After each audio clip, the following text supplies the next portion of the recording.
I'm ready.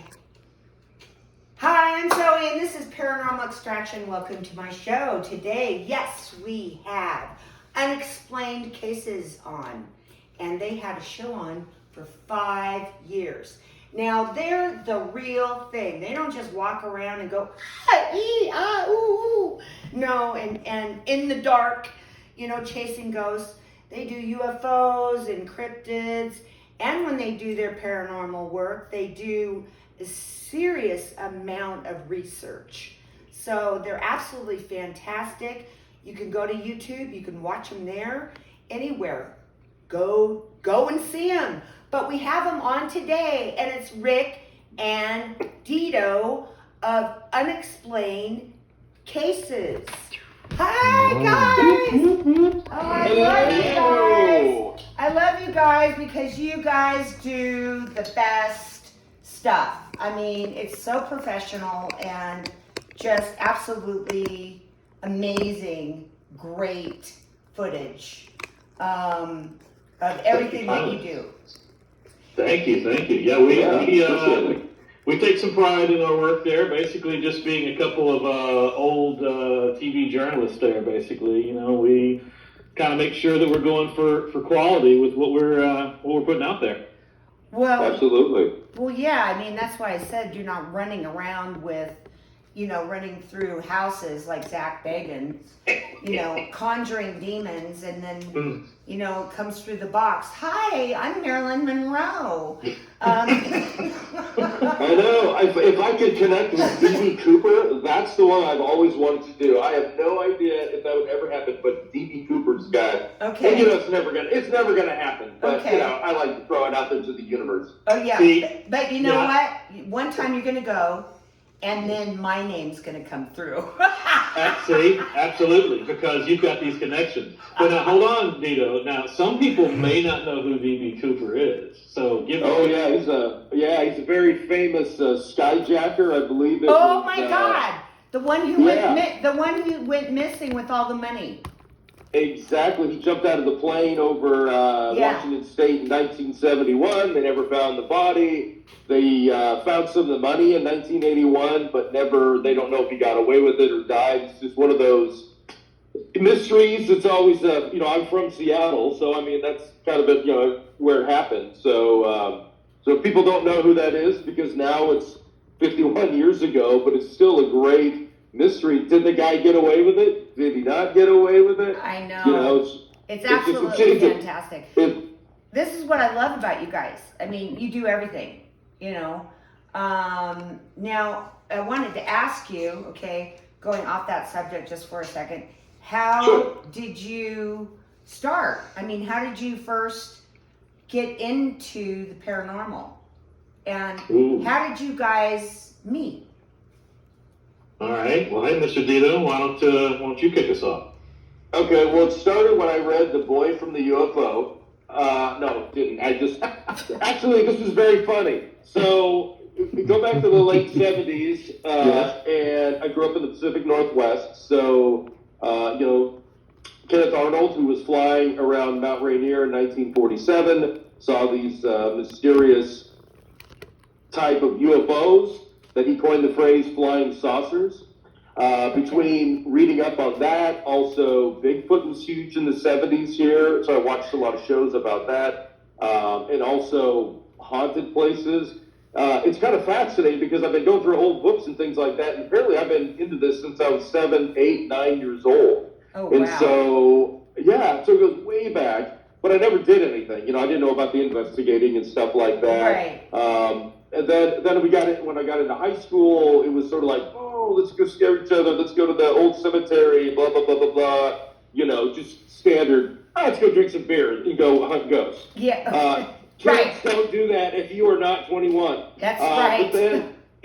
But then got into TV, and Rick and I met 98, 99. We happened to find out we both had an interest in ghosts. It's when we were working for the CBS affiliate in Jackson, Mississippi.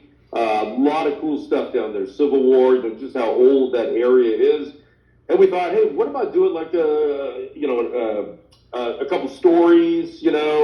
had to, that's not a traditional thing you see on the evening news, is people hunting ghosts and things like that. Management liked it, and they gave us the green light. And then, that's Rick's backyard, and he was so tied into everything. And I guess it kind of started for you, man, with the house you grew up in, right? Yeah, I mean, I grew up in an old railroad worker house, which I always kind of wondered if it was haunted, and I'm still. Did you have food? Yes, they threw me scraps every once in a while. As the train would go by. As the train would go by. I was feral, so they took care of it. No. But it's like it was, built in like I don't know, like the 20s or something like that. But I always kind of wondered about it. But I think that's where there was just this natural interest in like ghost stories and spooky things, and kind of like Dedo. It's like, started young. Didn't really think about anything until it was just like, oh, that's kind of creepy, or do this, or watch these shows, or whatever. But, I got into radio, but then when I got into TV, and like, he said, eventually we met around 98, 99, starting with these stories and basically doing them, every month, which then led to 3 half-hour specials. It was just fascinating just to uncover all these mysteries, and then the fact that being journalists, both of us basically going through the whole radio, TV, the whole broadcast journalist type of route there. We're looking for the story. We're looking to research it. We're looking to figure it out.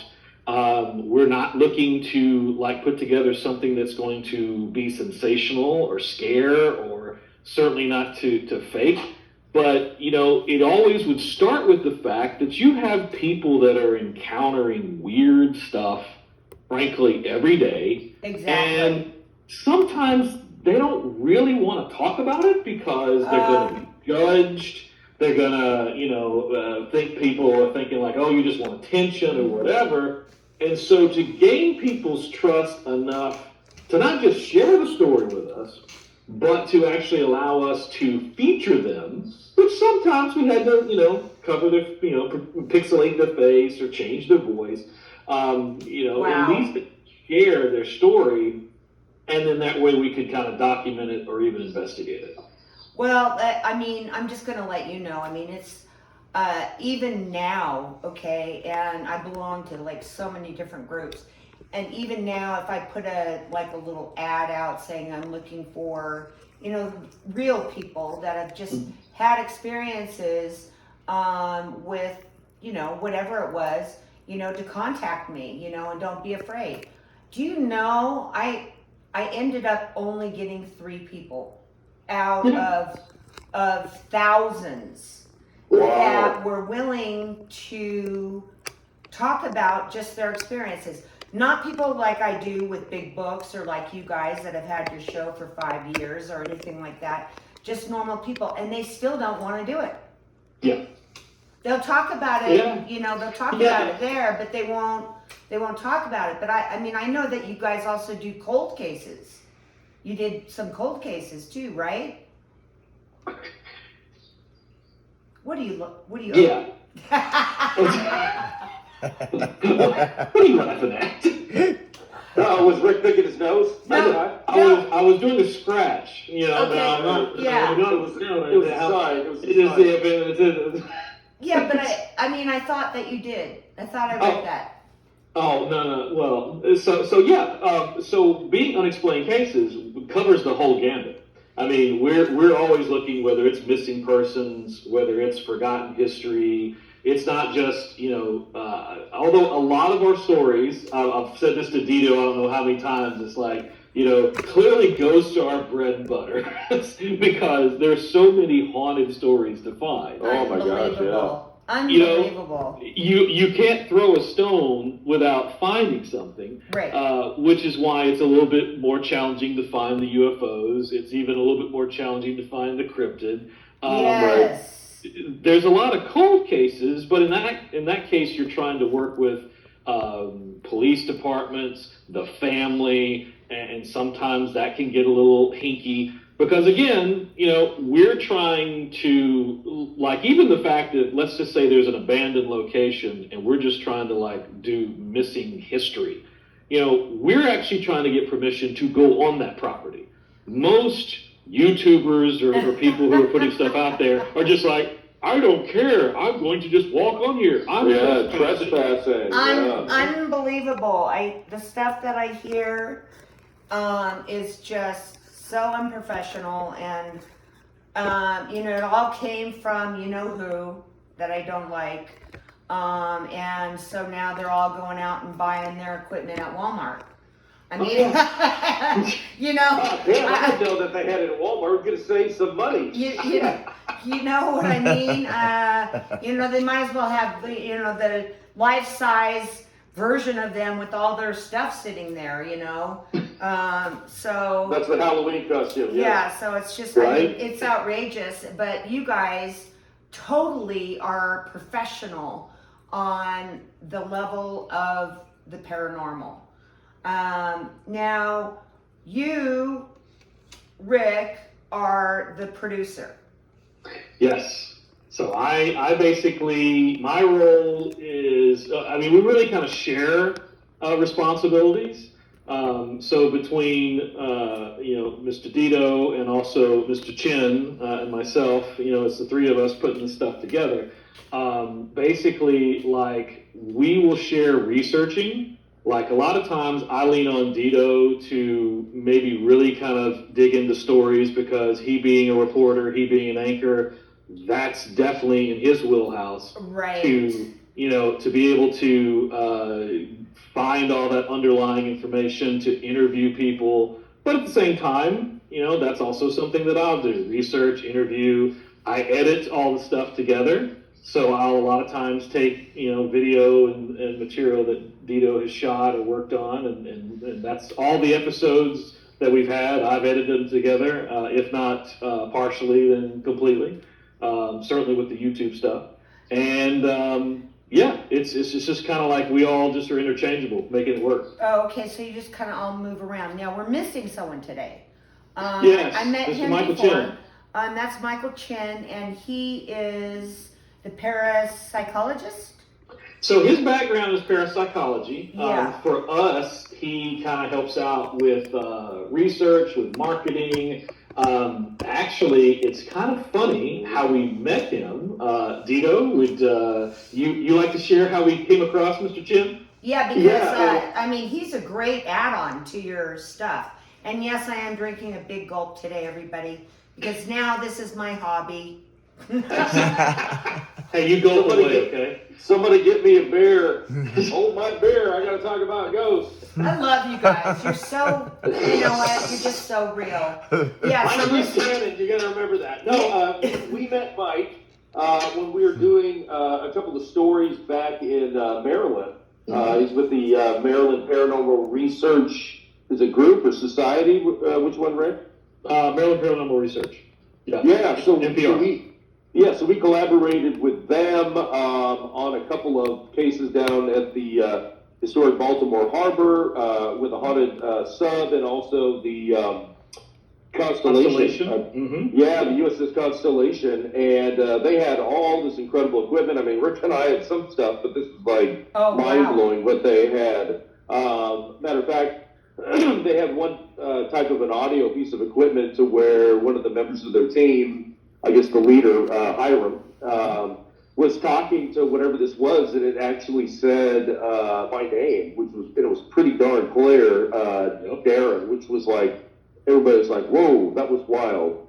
So yeah, Mike has he can feel a lot of stuff. That's the one thing. I remember walking around with him that he got a headache, somebody was kind of pushing him.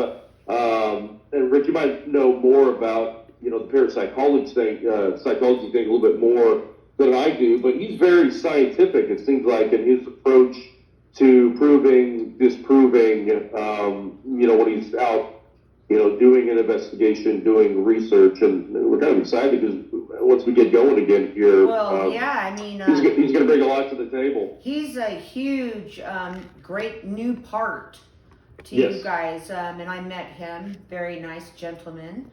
It's too bad we don't have him on. I'm sad. Silly Anyways, great. Give me, you know what I want? I want you guys to give me, like, what was out of, I mean, because you did 5 years of this, all right. Can you pick one out that was, let's just say, start with the scariest. That was the weirdest. Okay, yeah. So we got 5 years of material here, and I'm asking you a pretty loaded question. Yes. Get out! No, never. I don't. You know what? That's a hard question because Rick and I probably have the same ones that we did 20 years ago. The Myrtles Plantation, obviously for me in St. Francisville, Louisiana. You know, it's one of the most famous spots in the whole world. You know, we saw a ghost cat that showed up with no eye. Yeah, no eyes. Disappeared before us. Never seen an apparition. That's it. That's the closest thing we got to.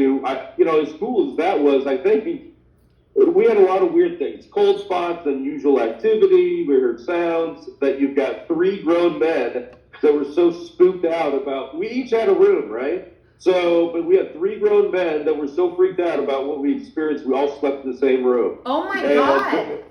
Oh yeah, I mean it was. I mean, look, I don't get scared. I'm 6'3", 240 pounds. I'm a pretty big guy. Oh my but God!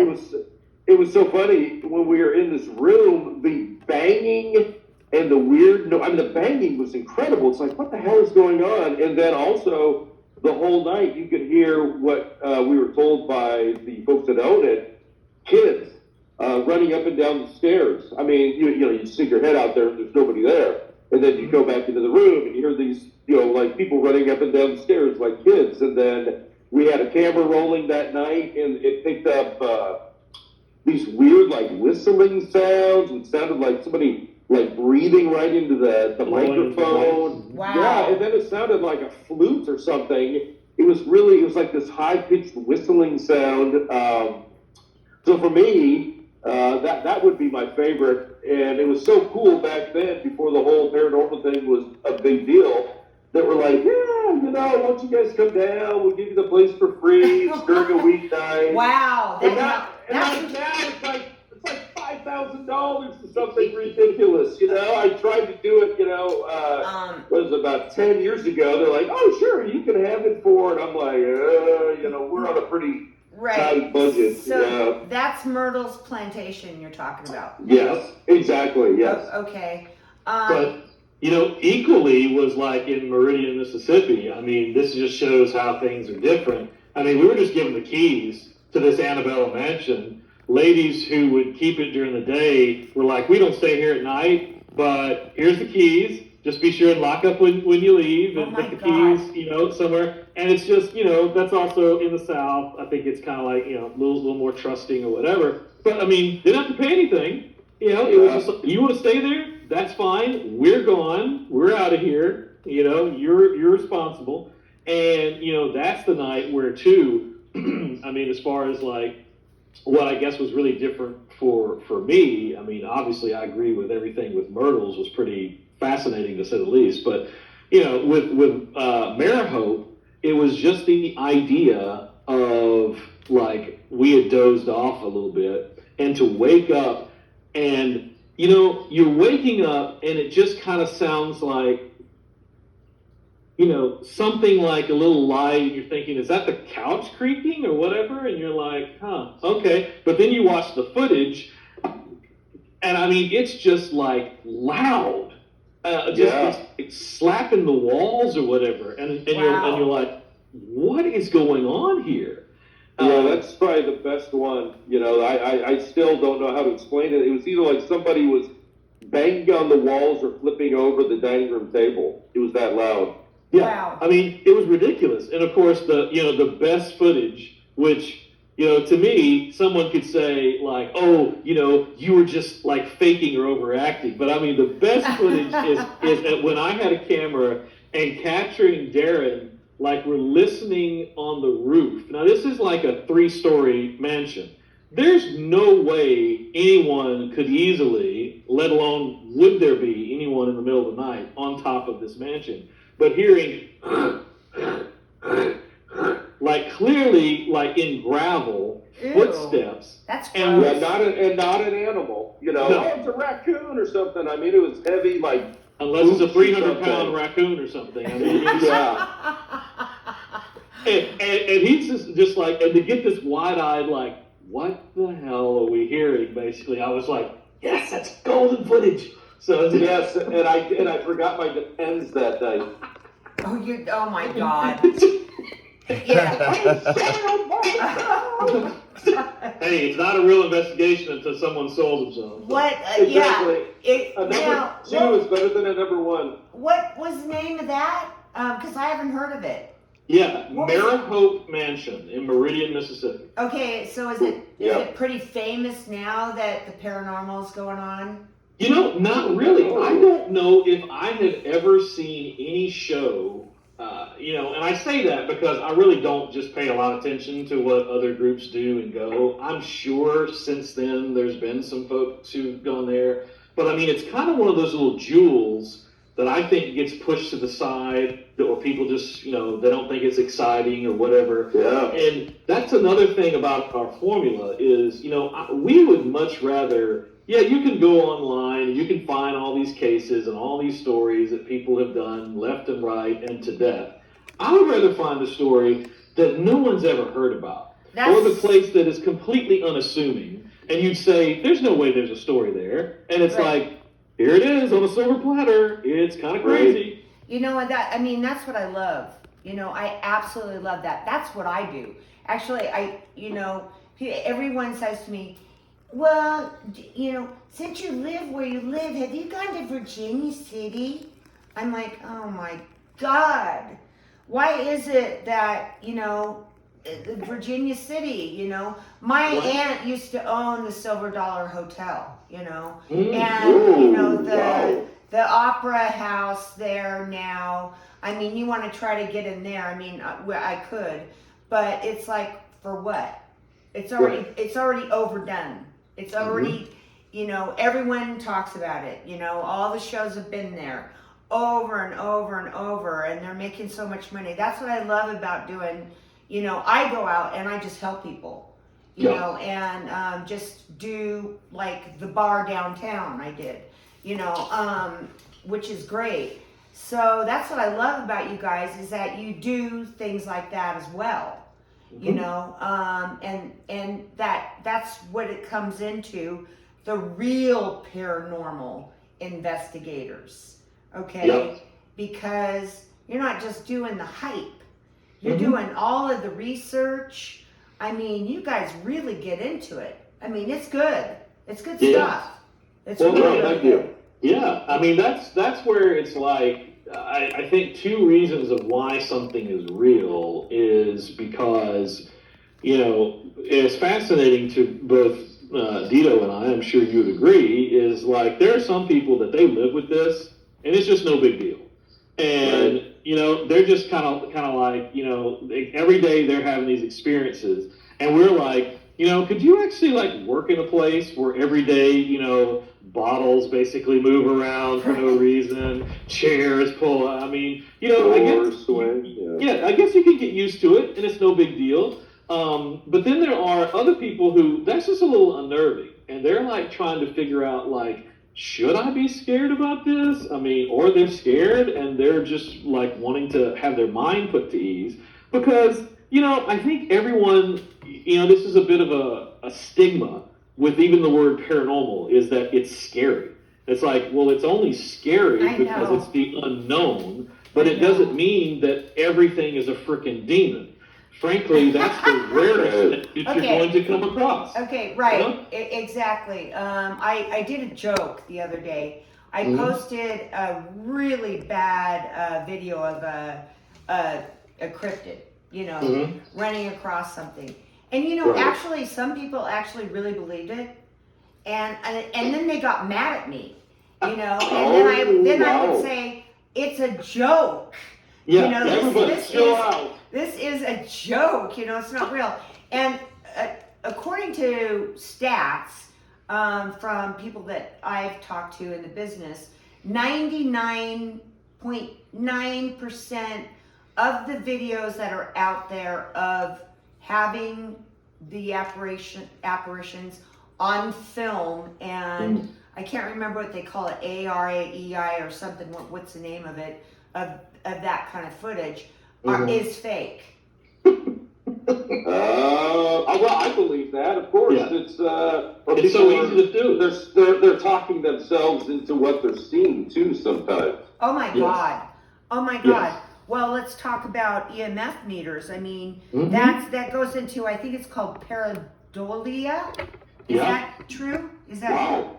So I mean, pareidolia would be, you know, it's kind of the classic. You look at a cloud and you see something, Right. whereas mostly in this case is like, you know, you look at a window and you're like, well, let me zoom in. Wow, that looks like a person. Now the reality is in that moment, is it truly like making a person out of it? I mean, there are sometimes, and I'll give a perfect example of a piece of evidence that we put out. There is nearby here an old hospital campus, and I was taking pictures because, of course, what you do in that situation is you have your camera and you're going click, click, click, click, click, click, click, click. Yeah. You know, I'm taking a bunch of pictures in a row, and then you look at those. Is anything in there weird? Well, one frame in this glass. Now, this was in the middle of the day. I mean, we're talking about like 1:00. It's probably a Saturday. There is this bright light that's clearly not on the glass, but behind the glass, and it looks kind of close to an eyeball. Now, that's just the shape of it. I'm obviously not trying to say it was a glowing eyeball. But the fact that it only showed up in that one, it's not in any others, Right. it's like, that's weird because there's no other source for that. Right. You know, and then that's where we would prefer with our evidence is saying, listen, you know, here's the facts. You know, this is what we did to get this. This is what it looks like to us. But then we're just saying, what do you think? Because in reality, Exactly. it's entirely in the eye of the beholder right there. Someone could say, it's nothing. It's, you know, sun reflection or whatever. And that's all they're going to accept. But then someone else would be like, yeah, that's pretty weird. I'm like, that's what we're saying. Yeah. I did another thing. I'm pretty mean sometimes, not mean, but you know, I want to find out, you know, like putting that one video on there. So I actually was driving down the street and I noticed this screen on an upstairs building, and I went, wow, that looks like an alien man is in that screen. So I stopped my car and I realized that they were doing renovations on the house, and I started clicking the pictures. Mm-hmm. Well, and so then I put it. Oh boy! Look out! What did you do? I put it on because I want to hear what people's reactions are. Yeah. And no, I call them tests, okay? Yes. Tests. There was nothing on the screen, okay? It was just kind of a round shape for some reason, a round kind of shape on it for no reason. There was nothing in the house. There was no one in there, okay? It was after the workers left. So I took a bunch of pictures and I went, oh my God. And I went, that's, you know, I would go back, I look, and I realized that it's just a screen. So I posted it.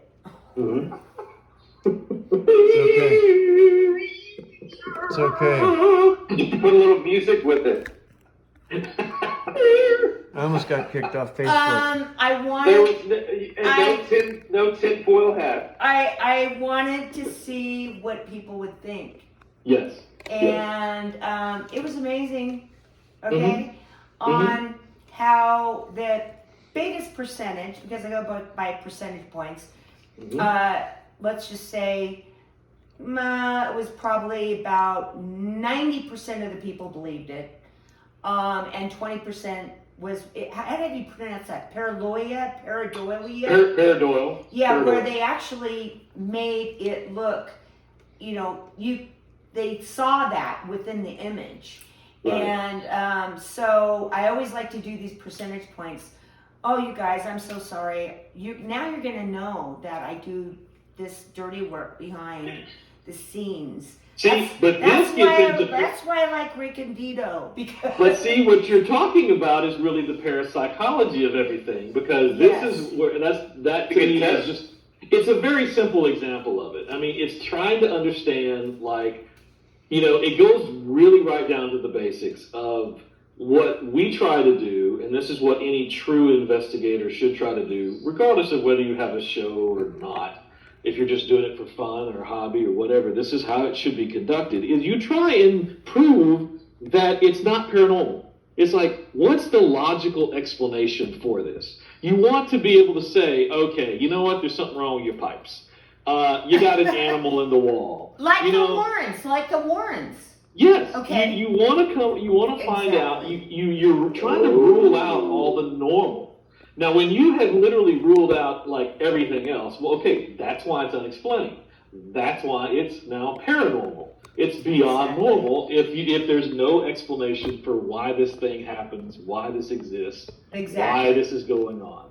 You know? Right. Or, you know, you're talking about an EMF meter. It's also just knowing what this equipment does. An EMF meter is not a ghost detector. It's designed to look for electromagnetic fields, which are real. And a technician would use that. And frankly, if I was sitting right here and I had my meter and it was in the orange or red and I worked here throughout the day, I might want to consider doing something different. Because being exposed to high EMF is going to make you hallucinate. It's going to give you headaches. All of that stuff, you know? But that's why when you have a meter and you go into a location and you do a baseline test to see, okay, here's electric. Nice. You know, here's all this. The power's off. But, yeah, this could actually still have a little electricity in it, so let's note that out. But then when there's no other reason for that thing to be going off, and it starts reacting, especially to your questions where you're like, hey, could you move that meter to red? And it moves to red. And maybe it stays there. And you say, could you now put it to green or step away? And that happens on command? Okay, now that's getting a little unexplained. Okay. You know? Right. When I did my worldwide radio show, I did talk about that, and I did a lot of research on the equipment. And scientifically, what I got from it all is it's just a bunch of bull. That's my point of view. That's why paranormal investigators really don't like me. Okay, because I did my research on it, and it's scientifically, it's not proven. I mean, Rick, you're the one that knows. Okay, and we don't have Chen on to explain the parapsychology behind this. But I know that you guys do use the equipment because today I saw a post on Instagram about it. Yep. I'm kidding you. I'm kidding you. Yeah. You're stalking us. That's fine. I am. I mean that's where, to me, it's like I you know, Dedo, you probably feel the same way about equipment. Is we kind of have to take it with a grain of sand in the sense that, you know, to me it's kind of like a recorder. Like, you know, I get asked all the time, like, hey, you know, I want to do paranormal investigation. So what equipment should I use? My first answer is, well, first, you really don't need equipment because your body is your best physical. There you go. Let's start there. Because, you know, if you walk into a place and for some unknown reason you're getting the heebie-jeebies, okay, you know, if your hair is standing on end, full body chills, as I call it, it's like, okay, there's something going on. Now, does it mean it's a ghost? No, but there's something going on. Right. You know, and so that's why if you have that reaction, okay, well, now let's take it to the next level and validate it. So everybody has a phone. Put it on airplane mode so you're not getting a bunch of other junk, and now let's start recording stuff. Right. You know? Let it just record and there's nothing going on. Or if you hear a car pass by, you say that was a car. You know, that was a dog barking. You know, or maybe you start asking some questions and go back and listen. If you felt something, and now you have a piece of equipment that you're trying to see if there's a validation for it, well, now you've got two things. If you take it the next level, and let's throw an EMF meter in there. And if the meter's acting weird, you feel something, you get a disembodied voice on your recorder, okay, now there may be something going on. But so often people just walk in and like, look, it's piping out, it must be a ghost. No, my gosh, crap. So stop it. Okay. Just go away. I mean, okay, so, they don't like us. Well, that's because we tell the truth. Is that? Well, yeah. I mean, because most of these things that are produced, Dedo, riff on this a little bit. Wouldn't you say that most things are produced are just all about the sensational, yes, the drama, the hype, and everything else? Screw the fact that it might be just research and how to come about. Well, the thing is, it all comes down to viewership and advertising dollars. So, excuse me. So if it's not entertaining, then the numbers are low and they can't sell advertising. So that's why it's so important that they have to come up with a product that people are like, oh my gosh. I mean, you've got Kesha, the singer who has a paranormal show now. Jack Osborne's doing about 8,000 shows and saw another one with UFOs now. So it comes down to, okay, how do we make this entertaining? Maybe we have to push the envelope a little bit, a little fudging on, evidence. But to the general public, they buy in. If somebody's not an investigator, that's what they think how it rolls. They'll be like, oh my God, I can't believe that, there's a brick flying through a wall. Or okay, let's talk about the brick. Okay, Zach Bagans, that's how he made it. That was his first show. I actually worked with the Travel Channel. That brick was on a string, okay, as it was being thrown across the. That's so sad because it's like that. When I saw that, I'm like, my God, that's like one of the scariest and best pieces of evidence I have ever. I mean, they jumped down the fire escape they got out of there because they were so freaked out. But so basically, that's a bunch of bullshit, huh? Well, okay, so Rick and I have done a show already, if anyone's interested, on, Rick, you know what it's called.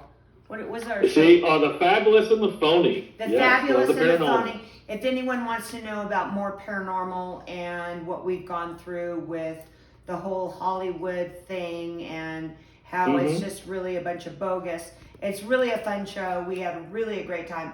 So if you're interested in that, watch that. Because it's really what happens behind the scenes. So, okay, so now you, at this point in time, okay, what are you guys doing? Are you preparing now that you have Chin on staff?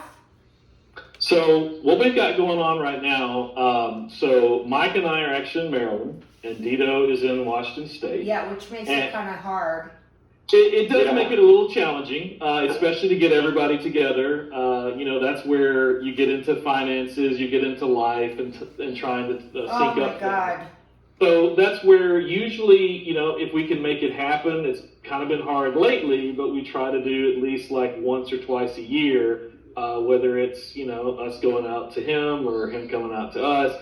But like right now, we have a bunch of investigations in the can. So to me, it's like it's a good problem to have in the fact that I have so many stories to work on. But, what also makes us different, and I mean, it can be a blessing or a curse, depends on, I guess, how you look at it, is, so many people throw stuff together because it's like, it's all cuts, and it's, not necessarily any music or storytelling or whatever, because they're trying to do quantity over quality, is the way I look at it. Not bashing anyone's product, because everything's in the eye of the beholder, but like for us, our episodes take longer, because I look at it as like I'm trying to weave it, and maybe I'm trying to have dissolves, or I'm trying to have music, or it's telling a story, and so it takes a little bit longer, but then I'm also trying to find old documents, old pictures. I mean, it's kind of more of a documentary approach. You know what? So that takes a little longer. That takes a little bit. Oh my God. Okay, so just the filming aspect of it when I was on there was 12 hours for what, Yeah. a half-hour show or something. Oh yeah. So, Yeah, sure. and that was just a scare show, okay? Yeah. Yeah. So, yeah, I'm not going to get into what they did. Oh yeah, because of course, classic, right, Dedo? You always want to have more video than less, because the worst thing. Yep, if you don't have enough, because it's called writing yourself into a hole, because you can write it, but if you don't have any video, it's hard to put together a story. You start using the same shots and things like that. Yeah. And for the viewer, it's like, So yeah, more is better than less, because Rick does a fantastic job with editing, and he comes up. We've got he did the latest thing about what we did in Philadelphia a couple years back. That was excellent. It was very cool. It was right before the pandemic, which is ironic. It was January of 2020, and then we had to go and we shut things down for a year and a half. Yeah, it really screwed a lot of people up. Yeah, bad. exactly. And I mean, what's Our nice? flow kind of got messed up. Yeah. Yeah. I mean, what's nice is this year it's kind of encouraging, and at the same time it's a little disappointing. I guess is how I want to say it. Encouraging that so much is opening up. Disappointing that it's difficult to take advantage of it because you have all these conventions, all these gatherings that are going on. And mentioning Philly is like, yeah, I mean, we did that investigation a couple of days, January 2020, and it's just now coming out. Part 1, part 2 is going to be out shortly. Okay, wait. Part 3 I'll have out before Halloween. Okay, wait a second. You're talking Philly. Is that the sandwich? No. No, wait. Let me tell you. No. If you've got a haunted sandwich, now that's something to market. You're talking about Philly, so let's talk about what you're talking about. Getting these episodes. What is Philly? You're not telling us. I know. I'm being very cryptic. So Philadelphia, Pennsylvania. So Mr. Dedo, since I've done a lot of talking, tell us a little bit about what happened in Philly. Yeah, we went to I can't remember, one of the most haunted bars that's in town. One of those places McGillen's has been around forever. It was, I believe, Ma McGillen and Pa McGillen had started this bar a long time ago. Just a really cool old place. As far as gathering evidence, nothing too amazing that night, but I think one of the scariest things that happened was I was down in the basement by myself and the generator kicked on and I just about jumped so high that I hit my head on the ceiling. Yes. But it's So just, hold on a second. Hold on. So that I'll give a teaser to everybody. That's how part 2 is going to open up as the clip, because he's basically down there and he's looking around and he's talking, and all of a sudden you see the camera jerk, and he's like, Jesus Christ. And he's like, and of course, then I just go on with it. But eventually, we explained that it was just a piece of equipment. But the EMF meter was kind of, it's kind of weird because the kitchen area and everything. But there was a couple of, spikes here and there in the same position, which was unusual. We were also working with our friend from Donna from Philadelphia. Yeah, Philly Ghost Hunt, and she's a matter of fact, a lot of thanks to her because she was able to, set these things up for us. So we did that one night, and the next day we did the Mummers Museum, which I had no idea about this annual parade that they've done in Philadelphia for 100 years or something like that. And they give us access to the 3rd floor where nobody's actually investigated before. And and not to give away too much, but there was a couple of things that happened. Especially one to me was somebody coming up behind me and like breathing on my neck. Oh wow! And I was like, what the hell was that? Yeah. So I came in and told Rick, I'm like, I don't know, man, this is kind of weird. So and then we also went to a historic home that Morton. Yes, it was right outside of Philadelphia, like in one of those small townships, to where I don't know how the hell it worked, but we encountered a pirate there. So this really went back a long time ago, and there's a lot of great evidence that happened there. So Yeah, go check it out. It's on our YouTube channel. First one is Rick Said, and they're great episodes. It's Rick does an amazing job. I go out there, look like a fool, I'll write it, and then he'll make me look scared, and it's great. It's good entertainment, but it's not fake. So what you see is what you get. Yeah, I gotta say the most haunted locations I was at, and this, of course, you guys are gonna think I'm funny because of the way I'm dressed today. Okay, was Mustang Ranch Brothel here here in Nevada. That was the weirdest one yet, because I feel I feel and can pick up on things and see things, and I can also hear things. They call it clairvoyance, clairaudient, clairsentient, all those different names that most people don't even know what they are. But that was a real trip. They called me in because I was on the Travel Channel, but also because I'm the real thing. I'm not going to come in there with equipment. Girls there were so scared. I spent a full day talking to the girls, just chatting it up. It was great. Went into the beautiful location that nobody very rarely gets to sit in, where the pictures on the walls are made of actually gold. Okay. They serve you. You're on these beautiful couches with these beautiful glasses of just water. It's just absolutely amazing. But in there, when I went into the middle of the room, it was ungod. But for me, it was like big, long nails, okay, like the things you see in, all the stupid, scary things now. Sure, right. Like, what is it, Freddy? Yeah, with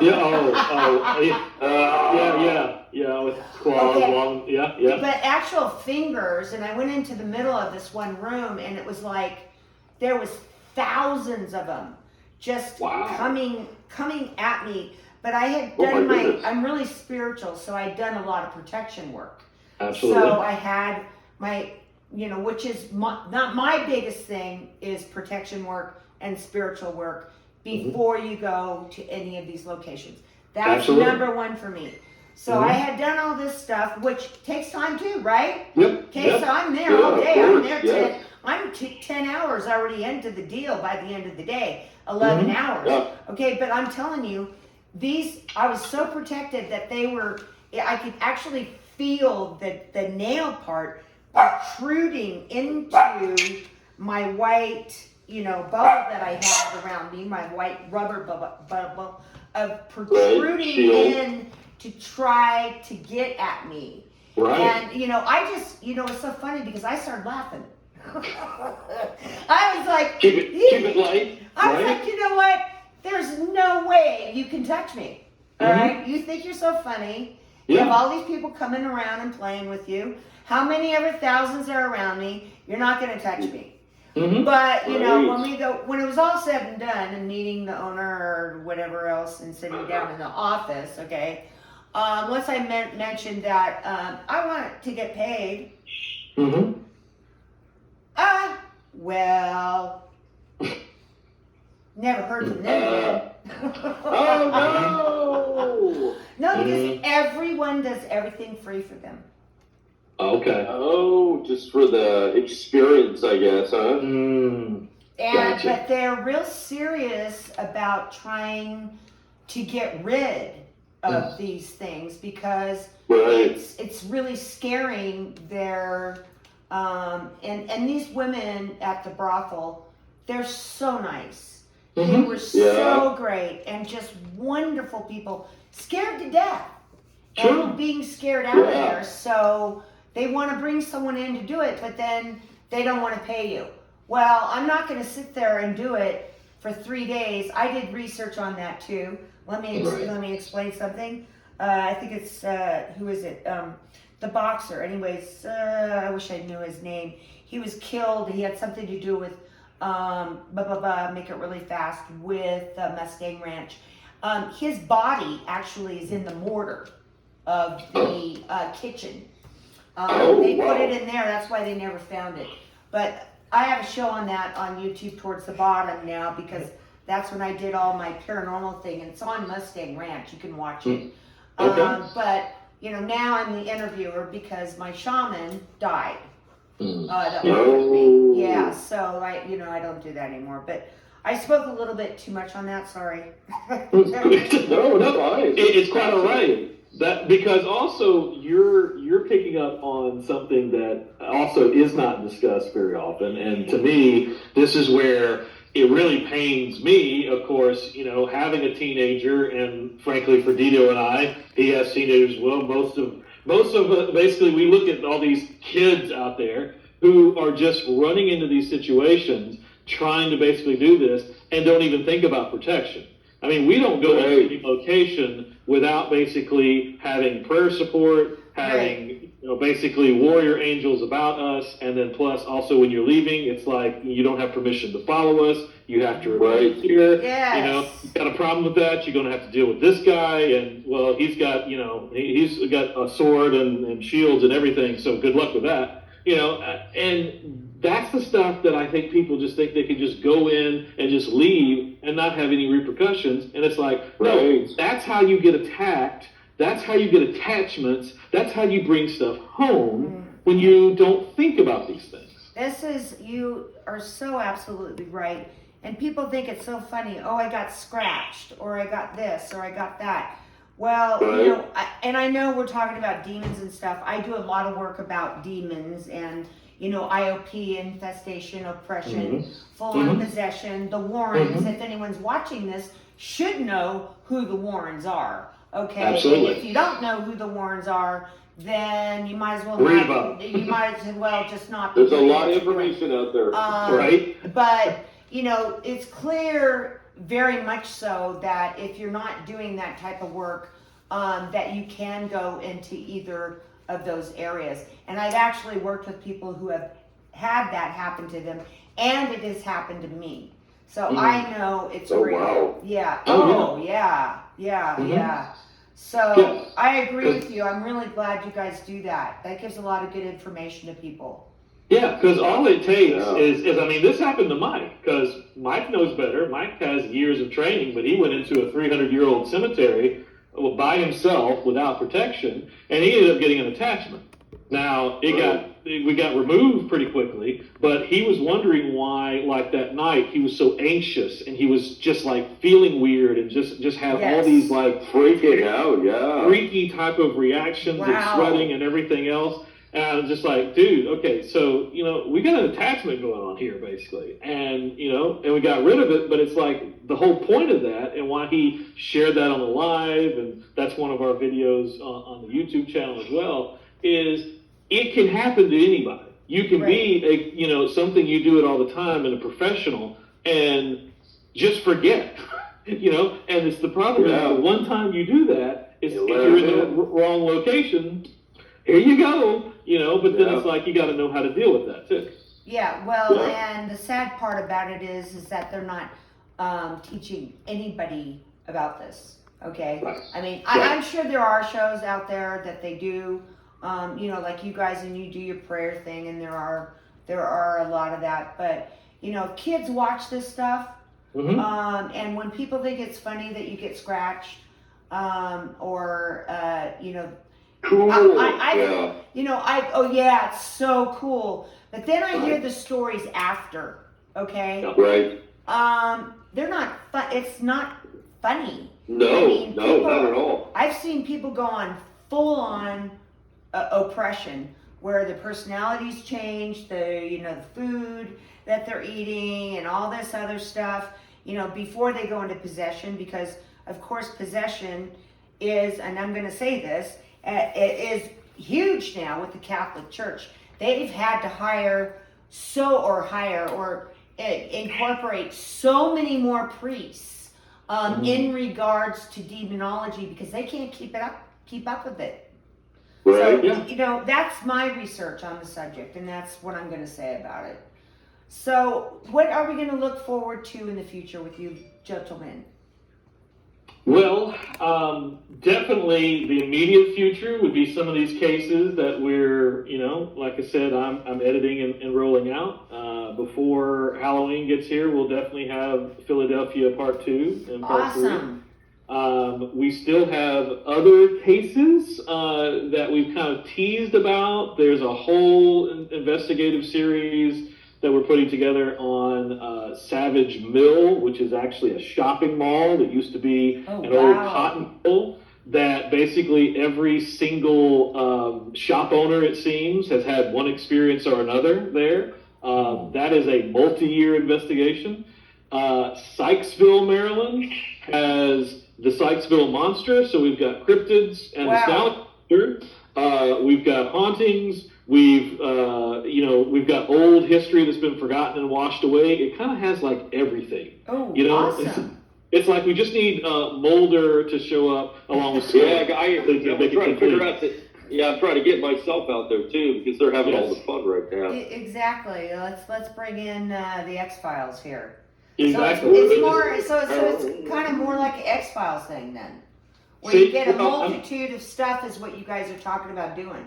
Yeah, I mean, I like to make the comparison that we're more like unsolved mysteries than anything else, because unsolved mysteries always takes more of a journalistic, all the information, all the facts, presenting it here, and in a lot of cases, just remembering old Robert Stack there, it was kind of like, what do you think, basically? I mean, that the whole thing was like, hey, we're presenting it to you now. You can call it bunk, you can call it crazy, you can say, wow, whatever.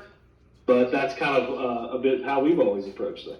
Well, that's wonderful. It's too bad William Shatner on TV stole your name.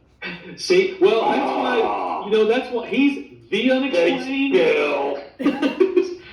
I've got to basically use my Bill Shatner impersonation now. The fact that he came along has got the Unexplained, like, we're Unexplained Cases, pal, so there. Do that way. Yeah. Put that in your enterprise and clean it up, Scotty. I'm sorry, but I have to watch it every week, Yes, right? sir. I just do. Oh, I know. I have to watch it, but every time I watch it, I'm always thinking, okay, I think we have the wrong person here. You use someone else's name. I kind of want to see Rick or Dedo or, Hey, see if we could get old Bill to show up on the show, that'd be great. I mean, he's pretty spry basically there. I mean, come on, Bill. Old, I think, right? Yeah, right. I'm like, that's what's crazy, And I'm like, come on, Bill, come on over to this unexplained side. Yeah, exactly. Well, I think we got it all on what you guys do today.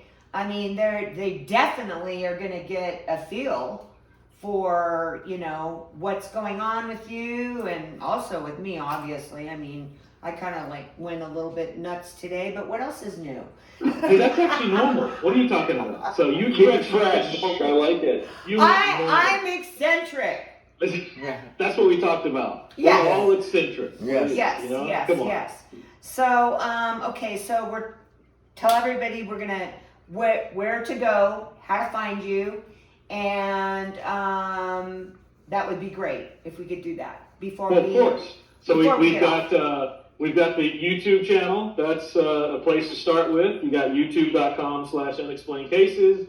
You've got Instagram at Unexplained Cases. You've got TikTok is the same handle.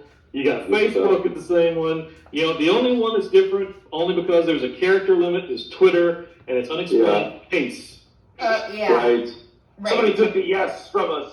You see, there's no room for an S, and I'm like, fine, we'll just be the singular Unexplained Case on Twitter. Okay, well, my favorite is your YouTube channel. Yes. And it's big. A lot of material there. You guys got a lot of people on there looking at your stuff. A lot. Subscribe, like, comment. Exactly. It's also a nice way that we find out about different stories. I've actually got a couple of contacts from people who just wandered in and they say, oh, well, this happened to me. And I'm like, well, tell me more. Well, we'd like to know about that. Maybe we have a future case. Yeah, see, that's my favorite place to find you guys. I mean, if you're going to find out, I'm going to tell everyone out there, I don't care. Go to YouTube. I mean, that's that's your stuff. That's what's fantastic. And then plus that's also where you can see Dedo talking about being disemboweled in Philadelphia. So it's great. This is true, yes. Disemboweled at the Mummers. You know what, I love you guys. I love you guys because, you know, you're so much fun. Thank you so much. Okay, you're fun, A. B, you're real, okay? You are real. And we're just having like, you know, that's what my show is about, is we're just having a coffee talk. It's like you're sitting over there across the table, and I'm sitting here, and we're just having a nice chat. You know, it's not cut and edited and scripted and all that stuff. And I just want to say, I so appreciate you guys coming on. Well, thank you. Thank you. It's our pleasure. Yeah, exactly. We appreciate it. Yeah, and if you guys get any really cool stories, I know, Rick, that you'll text me. See, oh yeah, I'll let you know. Hey, by the way, you should check this out. You know, because we Those got are the the- goods. Those are the Cooper one. Exactly. All right. Okay, you guys. So I think we'll say goodbye. And I don't want to say goodbye because that always sounds like you're gonna die. So Until the next time. yeah. So I'm gonna say ciao ciao. And it's been a wonderful show. And yeah, make sure you go on YouTube. Unexplained Cases. Awesome stuff. Thank you so much.